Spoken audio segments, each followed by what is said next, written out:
I decided it was appropriate to Uh-huh. drink my coffee at Oh. 4:30 in the afternoon Mm-hmm. because we're Mm-hmm. talking Mm-hmm. about something that has to do with coffee and Yeah. A damn cherry fine pie. Damn cup of fan, coffee. Yeah. damn fine coffee. Yes. Yeah. It's David Lynch again.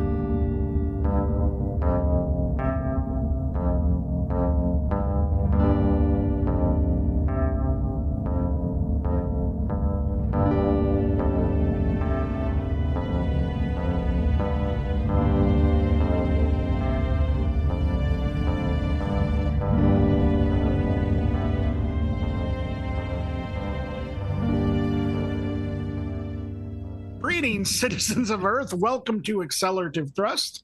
I am Dan, And I'm Erik. and we didn't really do a lot of the off the cuff going anywhere No. and everywhere Mm-mm. commentary. We just went straight for the Yeah.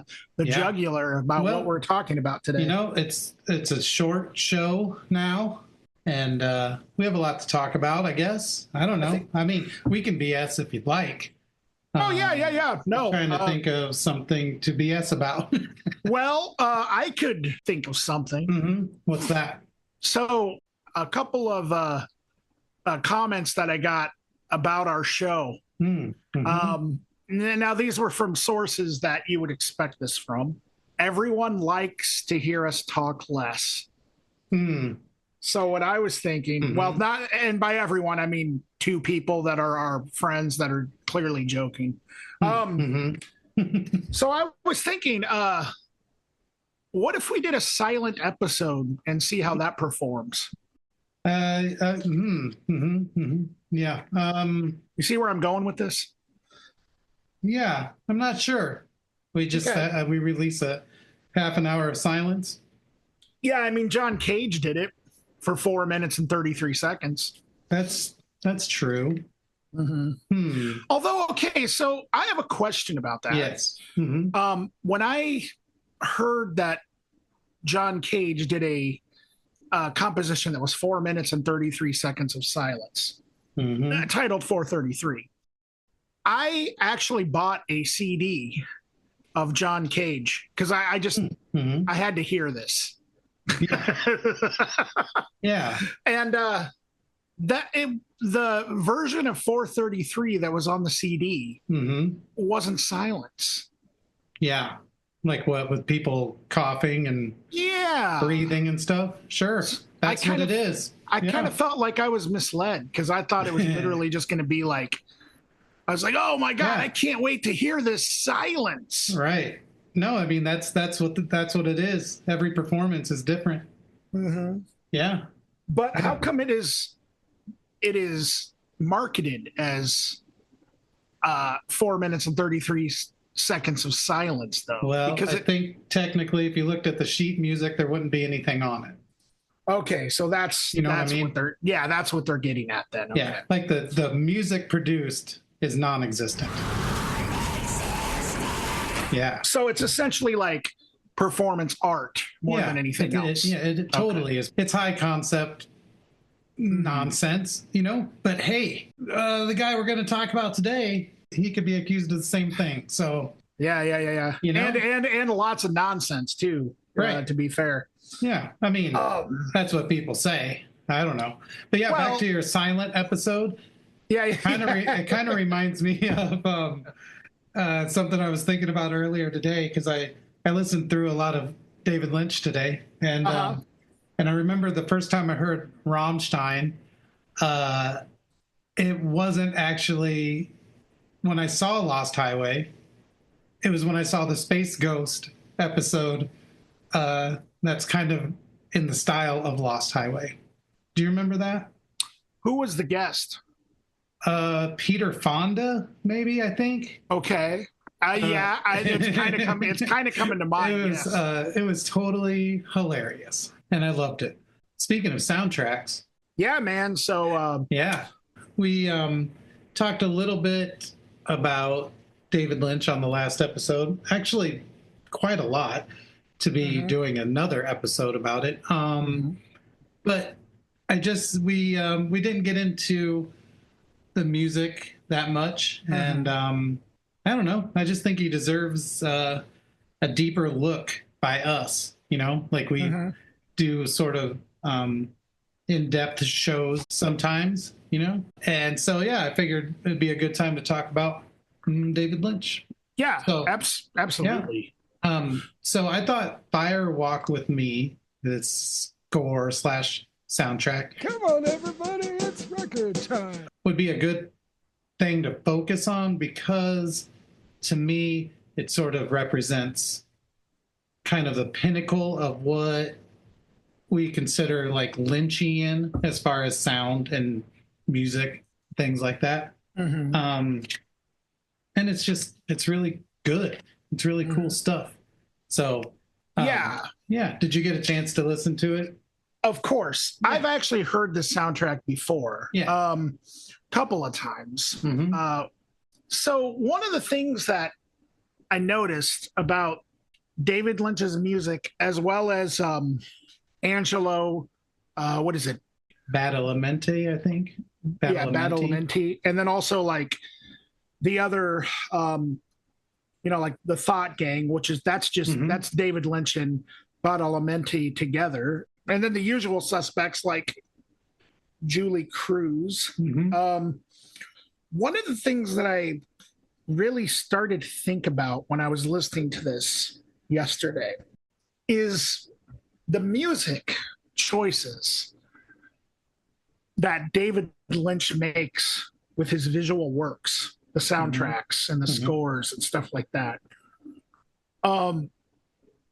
They are some of the best film music that invokes the exact same feeling that you get when you're watching the movie. Like, in other words, listening to this soundtrack, it is oddly soothing at times, but there's always this uneasiness for sure creeping around the corner. Something is going wrong in a world of beauty. Yeah. And that is exactly the feeling that you get when you're watching a David Lynch movie. Like, at least this movie and Twin Peaks in general. But I could also say that for like most of his movies, like even The Straight Story, which is his most straightforward movie, there's still this sort of, as wholesome as that movie is compared to the other works, there's still this uneasiness in the cinematography. Because, I mean, David Lynch, as far as I'm concerned, and I'm sure you agree with this, Eric, just a master of lighting, man. For sure. So much like depth goes into or went into the visuals of his choices. And so the music is a little bit more conventional. It's not conventional because it is like weird music, but it's dark and kind of oddly familiar, yet sort of going left field. Whereas like the movies, when you compare like the film works to like, I don't know, like most Hollywood producers or something, Steven Spielberg or something, it's really off the beaten path. And I think that combination of the music, like the music almost kind of mellows out I don't know, the overall like weirdness of like David Lynch. Does that make sense? Sure. I think maybe the way I would, the way that I kind of see maybe what you're saying is the music is familiar to us. We feel like we're connected to what's happening, even though what we're seeing is very strange or off-putting or scary or whatever. Like, I think the music can sort of act like a, I don't know, like a buffer almost, like, because we can relate with it. We understand what's happening because of the way the music sounds. Yeah. And that's interesting I don't know. I think the music is just as important. The other day, Sarah and I watched Mulholland Drive, and after we got done, we watched some normal movie, and it was just like some random scene of something. It doesn't even matter.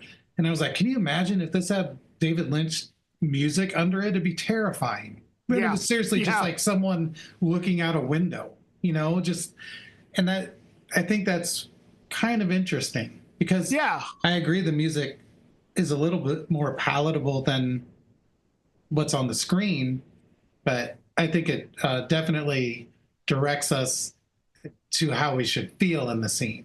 Like, we don't know it's a scary moment until the music changes and gets dark and ominous, and we're like, wait, what's going to happen? Like, I think it's equally as important. And that's it invokes a dreamlike quality. Yeah. That I think, the David Lynch movies would not be the same without the music. It wouldn't even work, I don't think. Right.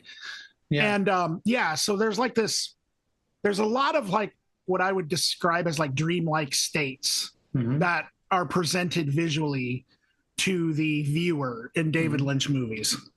Yeah. And this is like the perfect soundtrack to those moments, but especially when you got That's true. people like Julie Cruz like singing. It's such a soothing voice. Yeah. And then also on track number 3, The Sycamore Trees, Jimmy Scott. Jimmy Scott. That's an amazing song. Amazing Voice, and an amazing scene in the film, like where they show Jimmy Scott singing it, and like with the red curtains behind him. It's just a really dreamy moment, and we're seeing things that's what I like about Fire Walk with Me. A lot of people don't like Fire Walk with Me because it's not really like the show. It's much darker, and I like it more personally. I like it too. I don't think I like it more, but I do like it a lot. Not to make comparisons here, but like Quentin Tarantino reminds me in some ways of David Lynch in that there's a certain aesthetic and sound to the specific like soundtracks that he chooses for his movies. Whereas you have David Lynch with these lush, dreamlike sequences of sound, and like something like Fire Walk with Me or Lost Highway has like a bunch of industrial music and like David Bowie and stuff like that. But Quentin Tarantino, you can almost guarantee is always going to have like twangy spaghetti western type stuff. You know what I mean? Well, yeah, that's a good point. It, like when you listen through even just the soundtrack stuff, I think it's all very different from each other. I mean, I think there's an aesthetic to it that is David Lynch, right? Yes. But that could incorporate, 50s kind of things and like seedy, underworld kind of feelings and things like that. But if you look at it, like Eraserhead is just basically layers of industrial environmental sound with like Fats Waller music being played on an organ that's so buried in the mix you can barely hear it. Right. That's a crazy soundtrack. That's a crazy thing to do.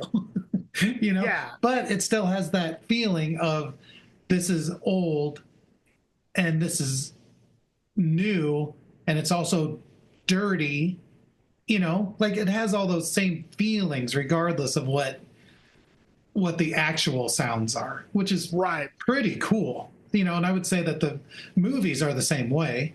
Like there is an aesthetic to it, even if none of it is similar. Like if you look at, I don't know, Lost Highway versus Wild at Heart, those are really different movies and different settings, and I don't know, but it feels similar in its own way, Yeah, absolutely.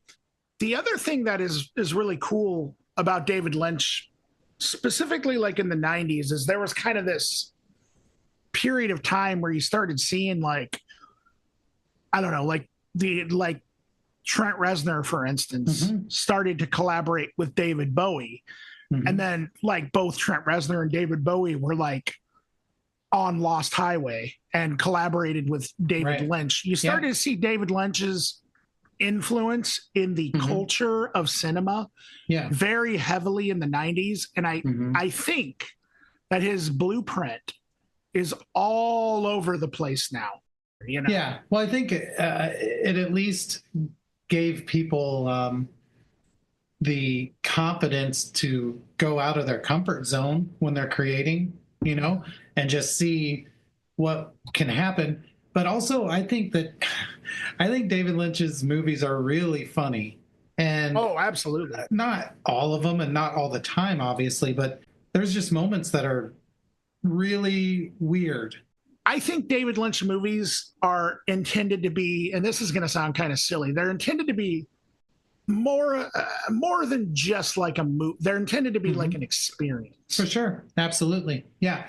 And it's an experience that is dreamlike. It uses dream logic. Like people do change into other people in your dreams. You're on a mission to figure something out in a dream that doesn't make any sense. Like, and the thing about that is people want explanations. They want to know what they're watching and why things are happening. And I get that because that's how film has always worked before. But I think David Lynch has just enough of a narrative that it seems like it should make sense. And that's why it pisses people off. If it's just experimental film, people understand that there's no, story necessarily. It doesn't need to have one. It's just images on film, But I think, with David Lynch, there's just enough of a story that you're like, well, this has to mean something. And I just love the fact that when pressed about it and asked to give meaning, he just says no. Like, and I think that's great. Like, why would you take away the experience someone else already had? Or if they haven't seen the movie yet and they know what it's supposed to be about because the director said what it's about, then they have no way of experiencing that on their own terms in their own way anymore, And I just think that that's a really cool thing that not very many creators do. People love to talk about their process and their inspiration and what it all means, And I think it's cool to not do that personally. Yeah, that's true. He never really does reveal. He never really did reveal like any of that stuff, really, to you. You can sit there and speculate. Yeah. I think he thinks that people, human beings, they can intuit, they can feel something. They can feel that they understand something, they have clues in their own mind. Every person experiences everything differently than everyone else. And I think David Lynch understands that. For most people don't. They're pressing what they want to express. Right. Yeah. I think that's amazing. Another thing too is I think there's a lot of inspiration in the music world from David Lynch's music. I mean, 100%. Just like some of the records that we've reviewed on this show, like Lingua Ignota, for example, or another one that I think is very like a Lynchian sort of album is that Buck Gooder album. Yeah, I do too. Yeah, it's cool. Like with Firewalk With Me especially, I think like some of this dark jazz had sort of existed before. Music from film noir, spy movies, stuff like that. But I think the idea of dark jazz starts with Firewalk With Me. I really do. I think the original series had jazz in it. It was all kind of like finger snapping, cool. Yeah. And then when it gets to Firewalk With Me, it is just dark and it's just quiet. This record, man, this soundtrack, Firewalk With Me, is absolutely amazing. I don't know, something about David Lynch just is so fascinating to me, that it's sort of, I know he's just human, just like all of us, but he's accomplished a lot of stuff that most humans don't ever do. Yeah, that's true. Yeah, for sure. Yeah, it's funny because when I first found out that he passed away, I was talking to my friends, and all I could say was like, he had a bigger impact on my art than any other creative person that I can think of. But a million other people could say that exact same thing. Yeah. So yeah. it's not like I'm minimizing the importance. It's just like it's so ubiquitous, his impact on creative people, that it's almost like you don't even have to really say it out loud. Yeah.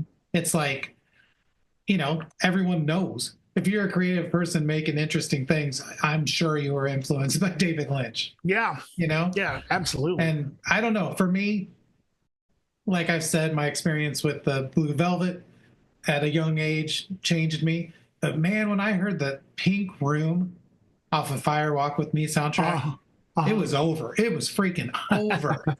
That was it. Like all I wanted to do was make music that sounded like that.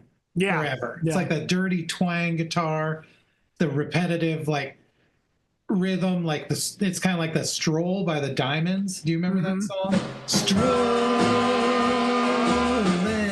It's like a 50s song. Yeah. Yep. And like the bowed bass, it literally sounds like someone sawing wood almost. It's just like the coolest song of all time.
So I will say that is a huge influence on me, and all this is, but I also understand that everyone else has felt all of that too. And that truly is amazing. Yeah.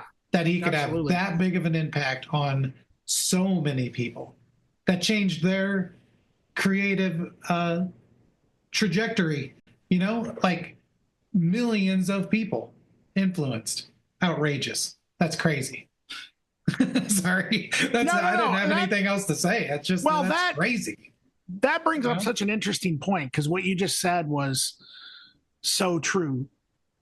It is so interesting that in like other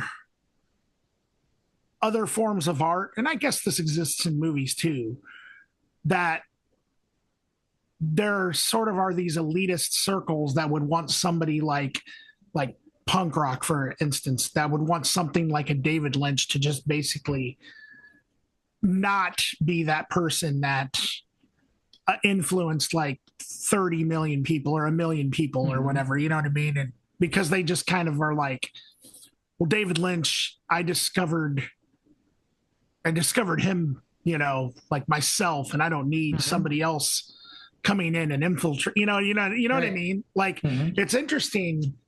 And I think you just kind of inadvertently made like a good point there about how like we actually want artists like David Lynch to reach 10 million people. We want that to happen. It would be absolutely hilarious and sad if you were just if you acted like you had secret knowledge because you were into David Lynch. Right. Like, well, and also people in this day and age. Yeah. And then people stopping themselves from creating things that aren't weird enough or aren't dark enough. Like they're gatekeeping themselves. Yeah. You know? Yeah. And it's like David Lynch, I think for me, what works, what is cool is I don't think he stops himself from doing anything. If he has the idea and he wants to pursue it, he does it. I don't think he sits around going, well, what are my friends going to think? Are they going to think I'm a big sellout? Or can I still play basement shows with this music? Like, none of that should matter. Right. If you have an idea and you think it's cool and you want to see it made or hear it made, then you should do it. Yeah. And if other people like it, awesome. You know, like, I don't think David Lynch pandered 1 second to anyone. I don't think he thought about that. That's an interesting thing too, is that, yeah, when I was growing up, it was very, you didn't want to be the weird kid, you know, but like, you just kind of ended up being the weird kid, you know, sometimes. And that's just how it worked, you know, back then it seems like. And I think that lately there's been kind of more of a push to like sort of bring like weird into the stratosphere of like more of a positive, like sort of like, okay, you're weird. Well, that's cool. I'm weird too, you know? Right. We can be weird together. And I really think that people like David Lynch are a part of bringing that into the universe. Yeah. Twin Peaks has so many characters. Who's your favorite character in Twin Peaks? Probably Major Briggs. He is the most genuine person in the show. His motivations are always righteous. I think he plays an integral part in the story. Like, I think it's kind of his story to a certain extent. And it's like Laura Palmer getting killed and Major Briggs's involvement in all the kind of paranormal stuff. Yeah. And the scene where he talks to his son Bobby about the dream that he had. Seriously, if you don't cry watching that scene, I don't know. Yeah, Major Briggs. How about you? Yeah. I think that I have kind of two different answers. And I think one of them is from the original series and the other one is from the return. I really think my favorite character, at least in the first half of the first series, was Agent Cooper.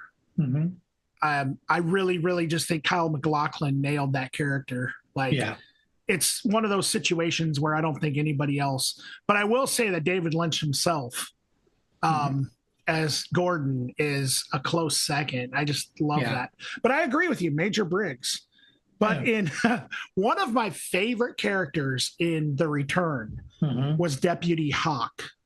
That is one of my favorite characters in The Return. Like, I just, for some reason, I don't know why that struck me, but it did. Yeah. Man, I don't know. I just think The Return's so weird. I think he was just like, he was kind of comedic relief, if you want to be on, if you think about it. You know what I mean? He kind of made some, I don't know, he made some like sort of funny one-liners where you're just kind of like, what? Like, what is he referring to? And I don't even know if what I thought was funny about The Return was meant to be funny. Like, hello. Like that. I don't know if that part is supposed to be funny. Like, you know what I mean? It's just so like, I don't know. Yeah, I don't know either. Like, like the lady at the casino, the bum lady, she is so dirty. Like, it's so stupid. like she just crawled out of a trash pile. It's so dumb. But seriously, there's so many moments that are so weird in that, like the conga line. I forgot about that. Yeah, it's so strange.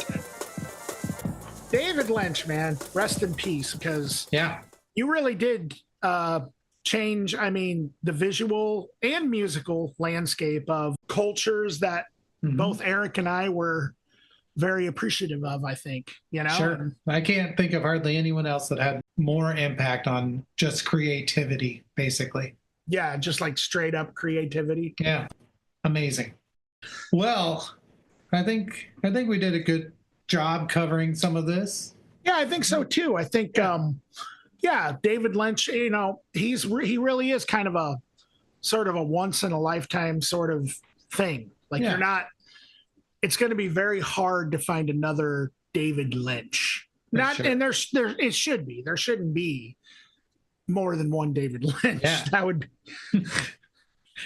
be pointless. That would be pointless. Yeah. Exactly. Well, anyway, thank you all for joining us. And you can connect with us through email, accelerativ.thrust@gmail.com. Leave the E off the accelerative. Mm-hmm. Or you can also find us on Instagram, IG, or IG. Facebook.